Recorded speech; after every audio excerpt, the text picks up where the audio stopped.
What we hear all the time is what the world tries to show us every day, which is that if we get really rich and we can buy a lot of things, that's what'll make us happy. Or if we get famous, that'll make us happy. Or if we get lots of awards, if we achieve a lot at work, that'll make us happy. And what we find is that those things don't make us happier or less happier. They're different from the dimension of happiness. But that the thing that really keeps us happy and actually keeps us physically healthy is our relationships. That if we have good, warm connections to other people, we're happier and our bodies stay healthier as we age.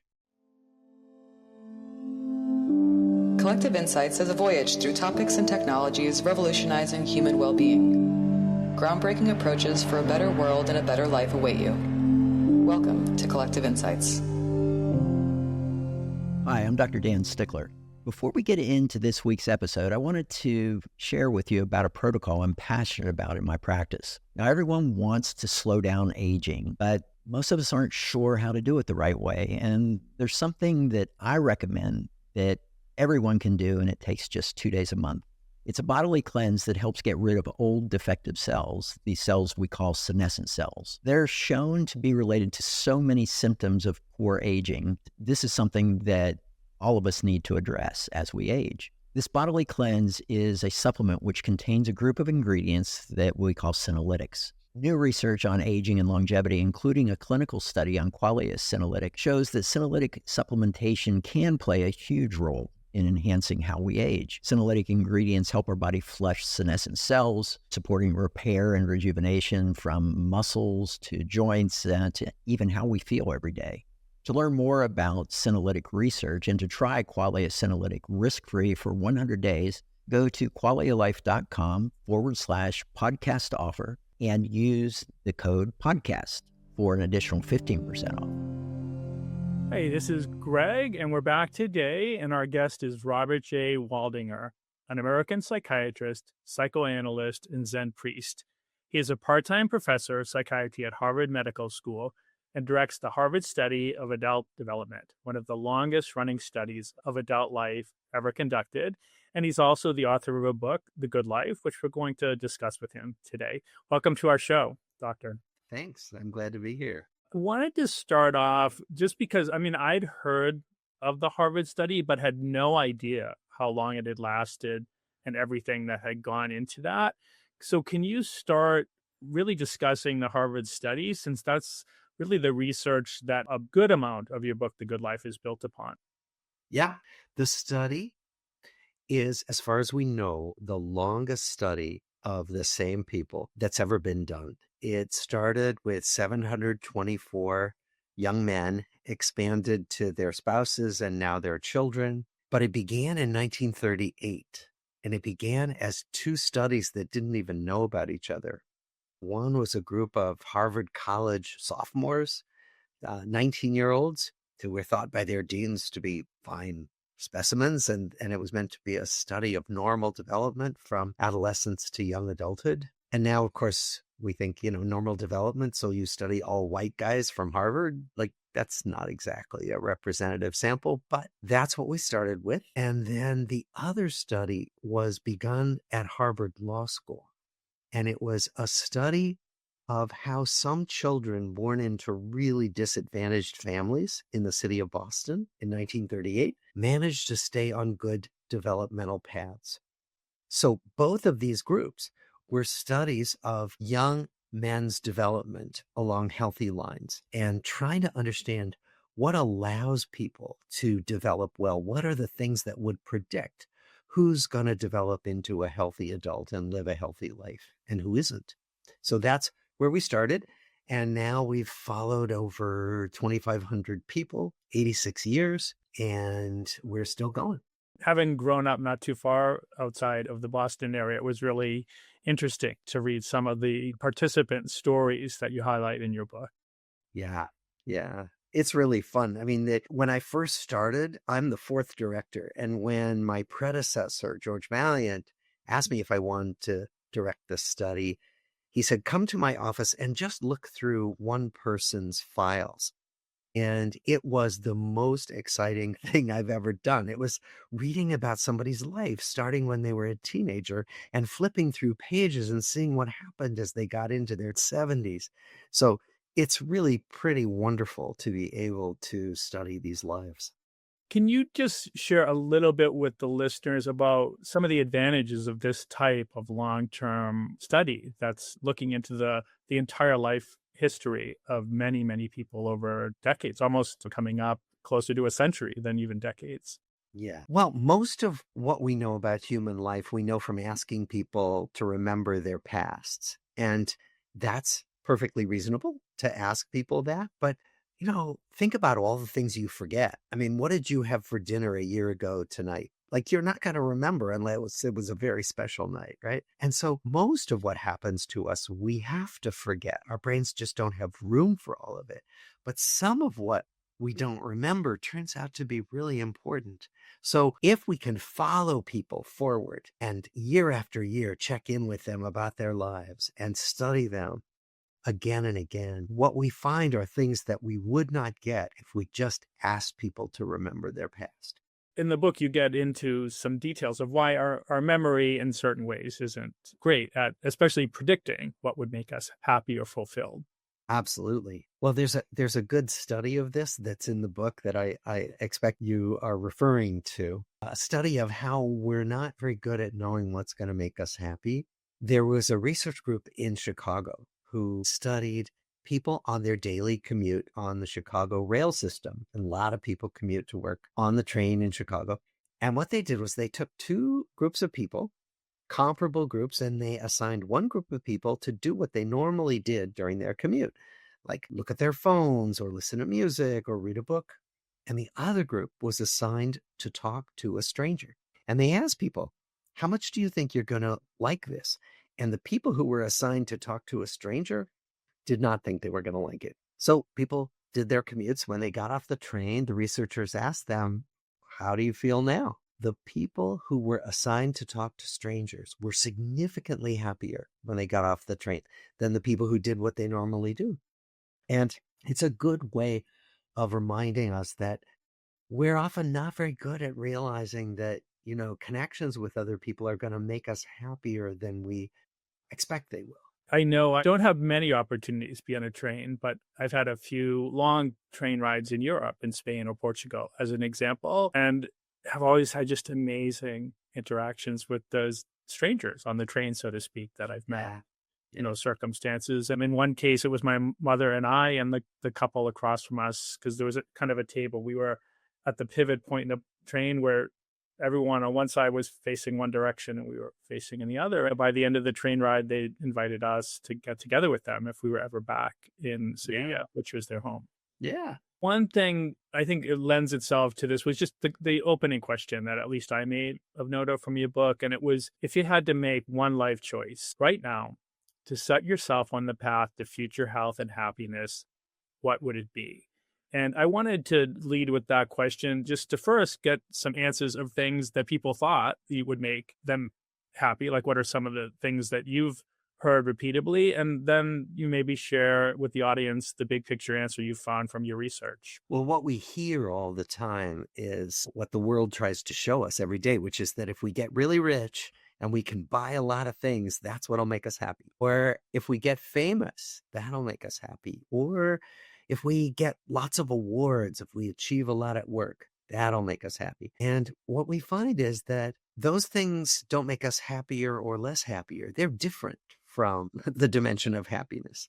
But that the thing that really keeps us happy and actually keeps us physically healthy is our relationships. That if we have good, warm connections to other people, we're happier and our bodies stay healthier as we age. Spoiler for people about the book, a lot of the book is on that idea of relationships, because as the book unfolds, both the research that would lead to that as the answer, but then, relationship with colleagues at work and with family and other things, with chapters dedicated to each. And so I loved it. I know people that know me well over the course of many years have repeatedly heard me distill things down to relationship with Mm. whether that's relationship with other people, but also relationship with ourselves, with the things we do, or the food we ate, I think. But that social thing Yeah. is so important. I know our audience has many times heard us refer back to a model called the hallmarks of aging. And there was originally 9. They were all mechanistic things in a cell. Then they added 3 more in 2023. And I just saw the newest iteration. And in the center, circling the whole thing, is social isolation. Yeah. Yes, absolutely. You know, at first, we didn't believe our own study findings because we found that the people who stayed healthiest, lived longest, were the people who had better connections with other people. But we couldn't figure out, like, how could this happen? Like, how could your relationships actually get into your body and change your physiology? Now, many other research studies have found the same thing, so we know this is a really robust scientific fact. And we've been studying it for the last 10 years in our lab, and the best hypothesis has to do with stress, that being isolated, being socially isolated, is a real stressor. Being lonely is a stressor, and being connected with other people really helps us calm the body down when we're facing stress, when we're going through hard times. And so we've come to understand how it actually could work, that your relationships might make it less likely that you get coronary artery disease or arthritis or type 2 diabetes. Now it begins to make more sense. One of the things I appreciated of your work was not only did you discuss your research, but you tied in other research as well. So, like, I think I may be misremembering the details, but a study of just holding the hands of someone that Yeah, you're connected with and how that changed your experience of pain, as an example. exactly. Exactly. Yeah. So it's, these things are, as mammals, I think we're wired for the tendon befriend as well as other ways to deal with Yeah. stress. Yeah. Which makes sense. I mean, we really evolved to be social beings, we think, because if you think about evolution as having us evolve to be more likely to pass on our genes, well, you're more likely to be able to pass on your genes if you're in a group that keeps you safer, and there's safety in numbers. And so if you think about why would we have evolved this way, it's probably because the people who survived were the people who had the protection of being in a group. I agree. When you think of, probably our ancient ancestors that first descended from trees and were more night inhabitants, is my understanding, didn't have the beautiful color vision that you and I have, right? They found safety in numbers because they weren't the biggest or strongest thing in their ecological niche, so to speak. Yeah. One of the ideas, and this was from chapter 4, was you introduced the idea. Well, the first, for listeners, chapter 4 is titled Social Fitness. And one of the sentences early in the chapter is, our social life is a living system and it needs exercise. So I was wondering if, based on your research and experience, if you could maybe suggest ways for some of the listeners to exercise or build their social fitness. Sure. The people in our study who were the best at this were the people who connected with people really regularly.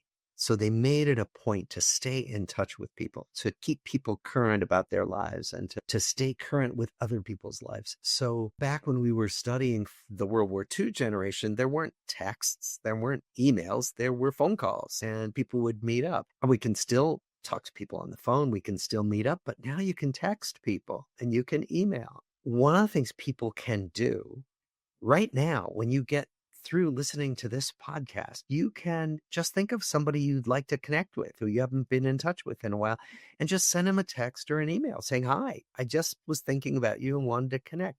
It takes you 30 seconds.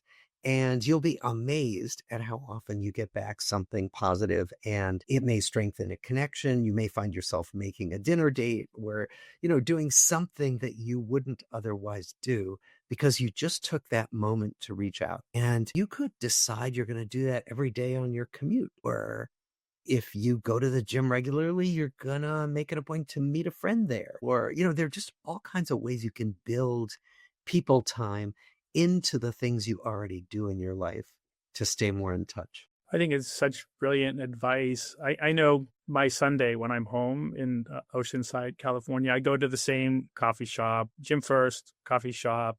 And then part of my Sunday ritual is texting people that pop into my head and saying hello and, that you're on my mind. How are you doing? Yeah. Type of thing. And you're right. Then I would say sometime then, later that morning, I get responses from most of them. Sometimes that results in then a phone call to catch up in more detail. So Yeah. lovely. Yeah. Sometimes people say, come on, let's go out to lunch, or Yeah. Yep. Absolutely. Any other suggestions for exercising that social fitness muscle sure. that come to mind? Let's say you don't have enough people in your life. Let's say you're more isolated than you want to be. There's been good research on how people make new friends. And probably the best way, the surest way to make new friends is to do something you care about alongside other people and go back and do it again and again and see the same people again and again. So, let's say what you love is cycling or gardening or working for a political cause. Volunteer, join a group. It's what we tell our kids when they go to a new school. We say, join clubs, because you'll make friends that way. Well, you join a club for something you're interested in, and then you have an interest in common with the other people who are there. And you won't become good friends with everybody, but chances are you'll strike up conversations around your shared interest. And then with some people, those conversations will deepen and maybe blossom into friendships. So the idea is do something you enjoy, do something you care about with other people. I tend to have like a more science-y way of framing things for myself, but I've always thought of it as friendship through osmosis, that just being around the same people, what I've experienced personally, maybe I go to a coffee shop like this one on Sunday repeatedly, that at some point showing up in the same place with other people that just happen to be showing up in the same place, there's almost a sense of like, oh, we're closer friends than we actually are. We may have actually not even introduced.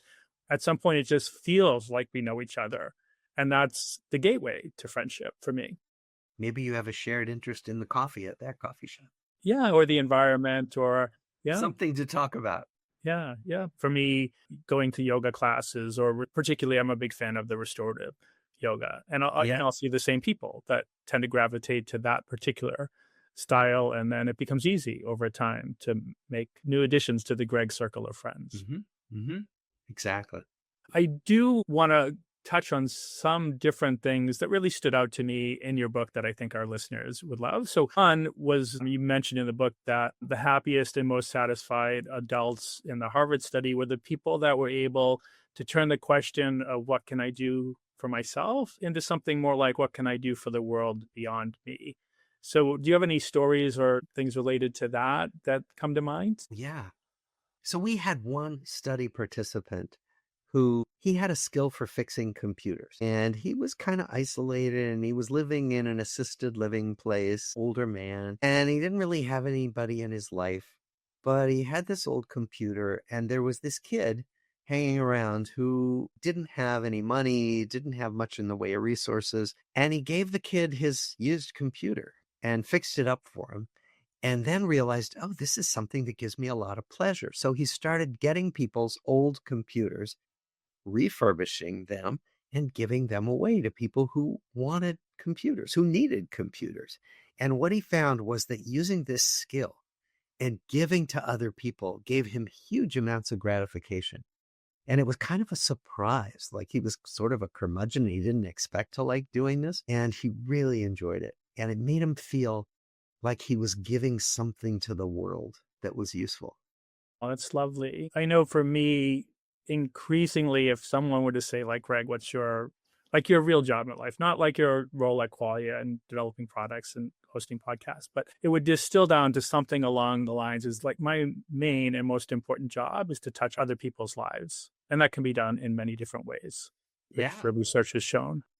Yeah, absolutely. And they have done studies of what gives people the most life satisfaction, particularly as we get into middle age and older. And what they find is that something that we often call generativity is really important. This idea of taking care of other people, and particularly the next generation. So it might be mentoring someone, it might be raising a child, it might be being a good boss. It could be any number of things. But the idea of really fostering the welfare of other people turns out to be enormously satisfying. In fact, the Dalai Lama has a great quote. He said, "The wise, selfish person takes care of other people." Wow, lovely. Yeah, there's something to be said for what we, or at least I can speak for myself, what I get back from showing up for other people that's different than what I just do for Greg. Yeah. Another thing I wanted to touch on, but before jumping into this, one of the most impactful things that happened to me when I was an officer in the Navy in my early to mid 20s was one of the officers above me on the ship was an early HIV case in the Navy. This was about 1985 when it was basically a very quick death sentence. Yeah. I would say I was, if not his favorite young officer, certainly in the couple that were. So I was invited to see him in the hospital towards the end and done everything career-wise right to progress that high at such a young age. Yeah. Was recently married. I want to, this goes back 30 years or no more, almost 40 years. I had a young daughter. And I remember him saying something along the lines of, Greg, I'm sitting here. I know I don't have long to live. And in many ways, I feel like I've never lived. I've done all the right things that weren't meaningful, work, professional advancement, things like that. And then really just asking me to, when I get to lying in that bed somewhere at some point in my life, to be able to look back and think, okay, I did have a life more well lived than he had felt like he had. And so with that framing, one of the areas that you point in your book is the information you get in the study from people that are in their later years and what they say was most valuable in their lives. Yeah. We asked people when they were in their 80s, we said, as you look back on your life, what are you proudest of? And what do you regret the most? And when people talked about what they were proudest of, it was almost always about other people. I was a good parent. I was a good spouse. I was a good boss. I was a good friend, right? And it was about their relationships, even though, some of them had made a lot of money. Some of them had won really fancy awards. That wasn't what they mentioned at all when they talked about what was meaningful. And what they regretted the most was not spending enough time with the people they cared about, just doing all the right things and working so hard that they really didn't take care of their relationships. The other thing that many of the women said when we asked them what they regretted was they said, I wish I hadn't spent so much time worrying about what other people thought.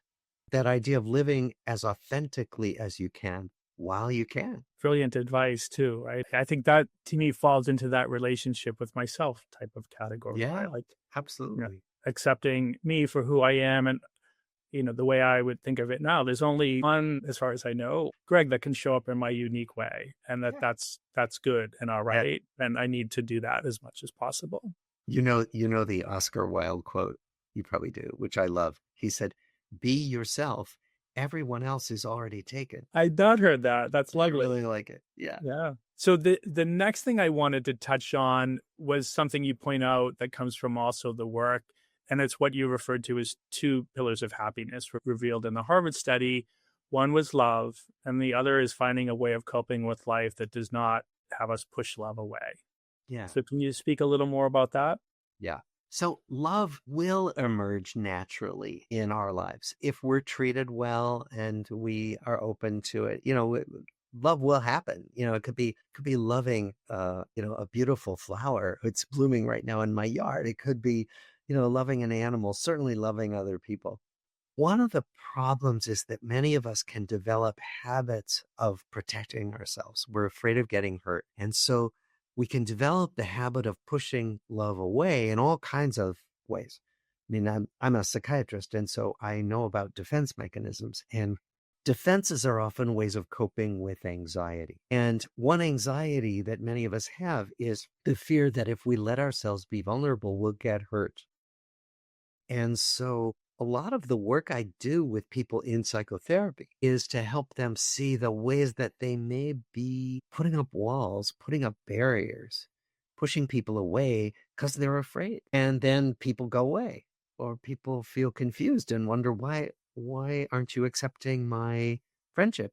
And so one of the things we want to help people do is let the barriers down when it's safe to do so. I mean, we don't leave ourselves open to absolutely everybody all the time, but to really recognize when somebody is a safe person and someone I can let myself be vulnerable with, really be myself with, and therefore open myself up to the kind of love that happens between two people, not just romantic love by any means, but, the love of friendship. Do you have any story or example maybe that sticks out from the Harvard study of someone that navigated that really exquisitely in their life, or maybe didn't at one point, but then eventually figured it out, so to speak? Yeah. We had two people in the book who, and you may remember this, Leo and John. And Leo was the happiest man in the study, and John was one of our least happy men. And Leo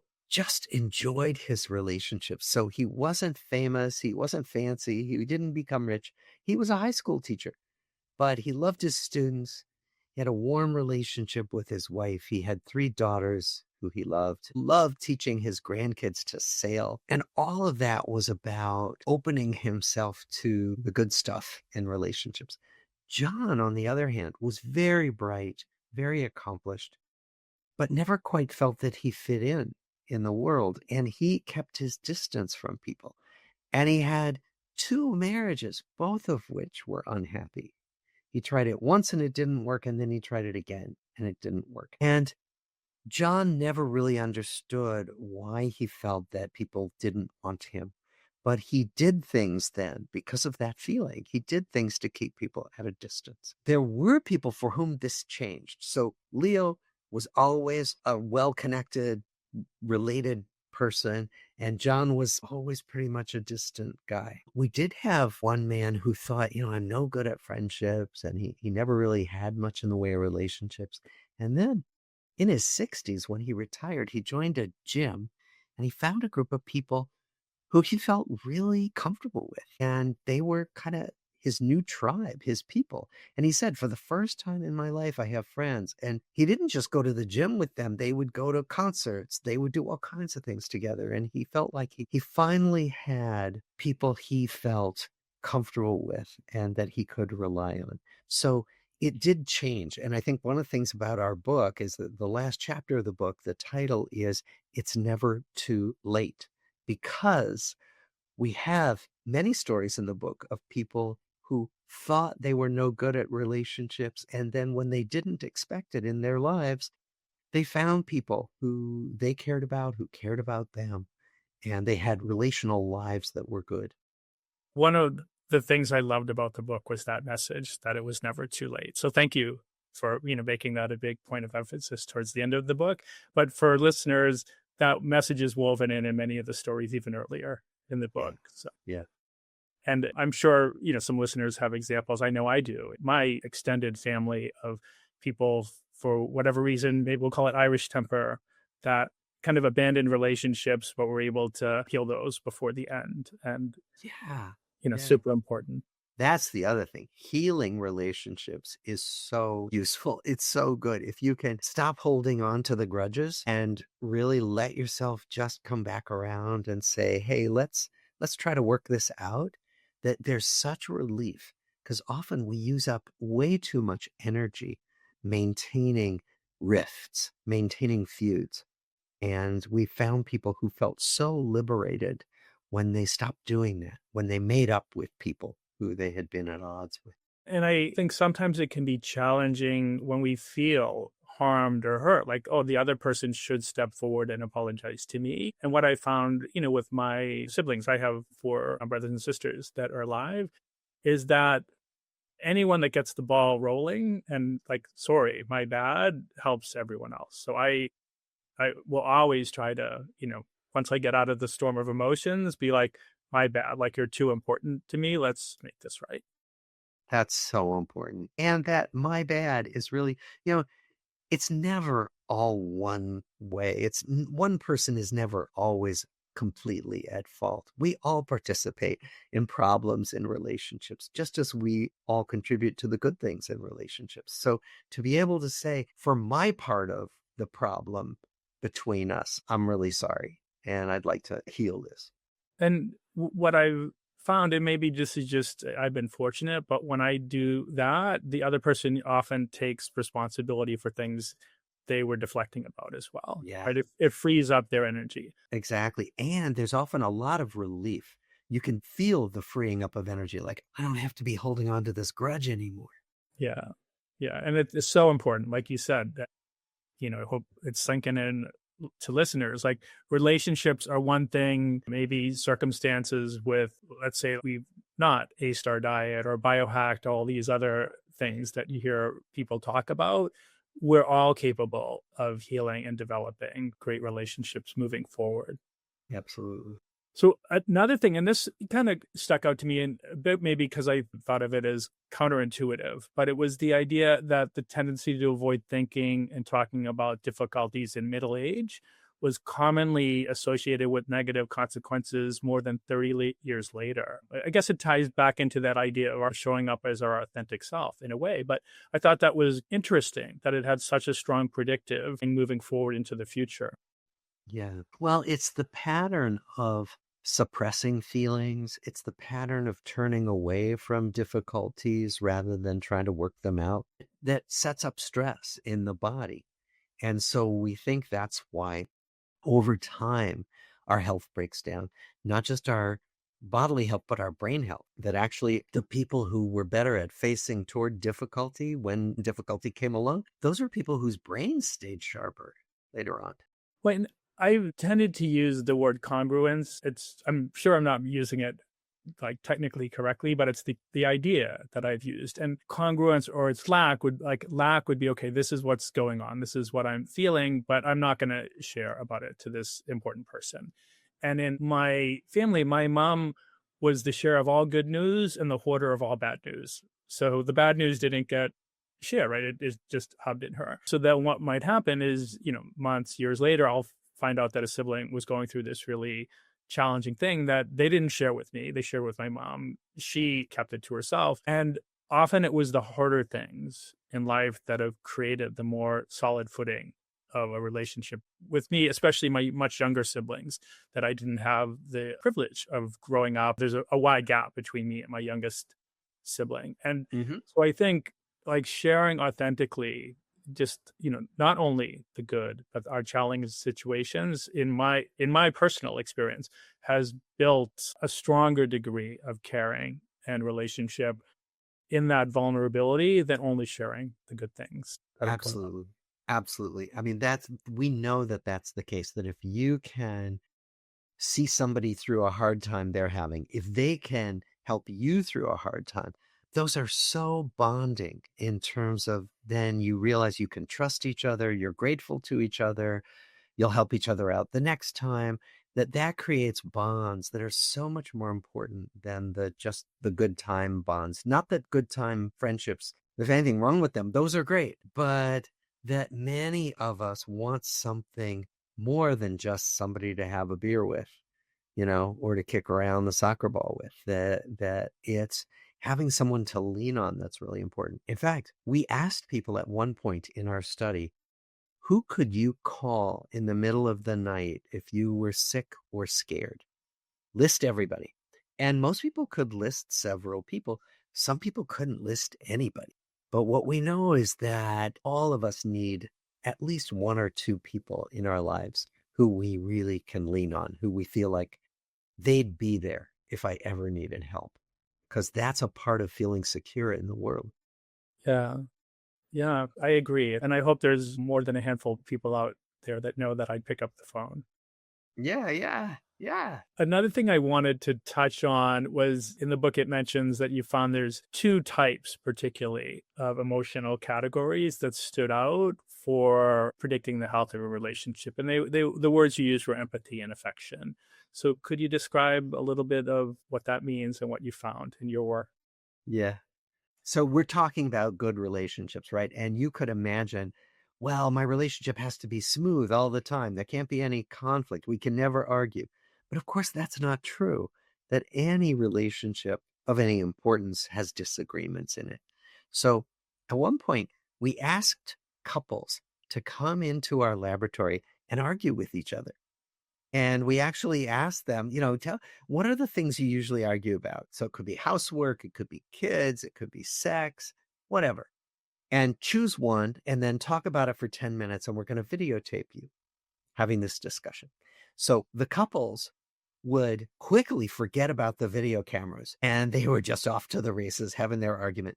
And then we had our research assistants watch the videotapes of the arguments and rate them for expression of emotion, each partner, what kinds of feelings they expressed. And we thought that the couples who were more angry with each other would be the couples who broke up, were more likely to break up 5 years later, were less happy 5 years later. That wasn't true. That the couples who were more likely to stay together and be happy 5 years down the road were the couples where our raters could see affection and respect even during an argument. So it wasn't the level of anger that predicted who was going to stay together, who was going to be happy later on. It was whether there was a bedrock of affection and respect, even when you're having difficulties. And so that's really important to think about when you think about the quality of relationships, that you can disagree and still care about each other and respect each other. Wow. Thank you. The last thing I wanted to just touch on, since we have you here and you work with individuals and the Harvard study, if you had any additional advice or suggestions for our listeners on what they might start doing today to become creators of their own good life. Well, I would say spend more time on your relationships. Just think about it. Think about how could I stay more connected with this person who I really like, right? And I just don't see enough. How could I build in more connection with that person, whether it's a daily text or a weekly coffee or going for a walk regularly, whatever.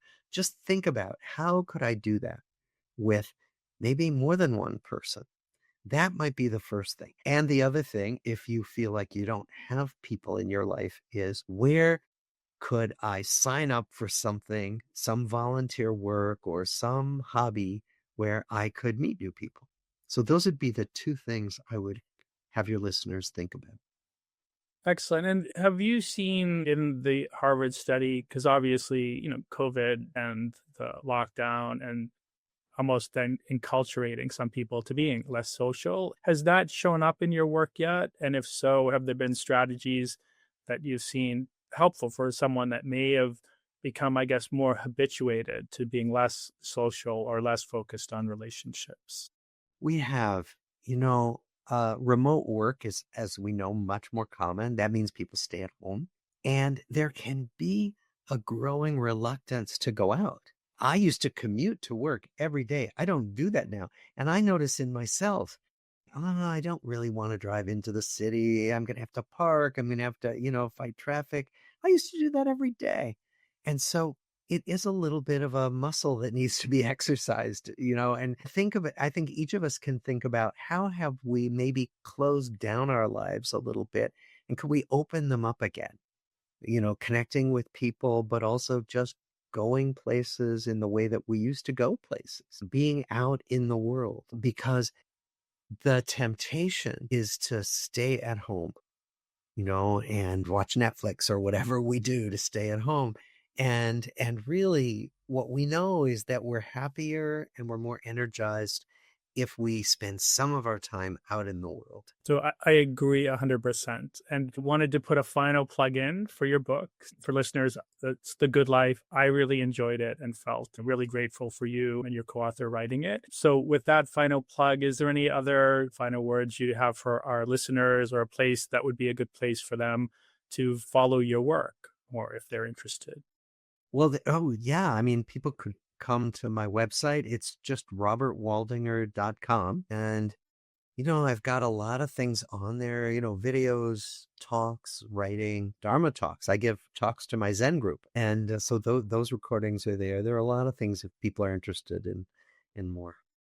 Wonderful. Well, thank you for being with us today, Dr. Waldinger. It was a pleasure, Greg. Thanks for having me.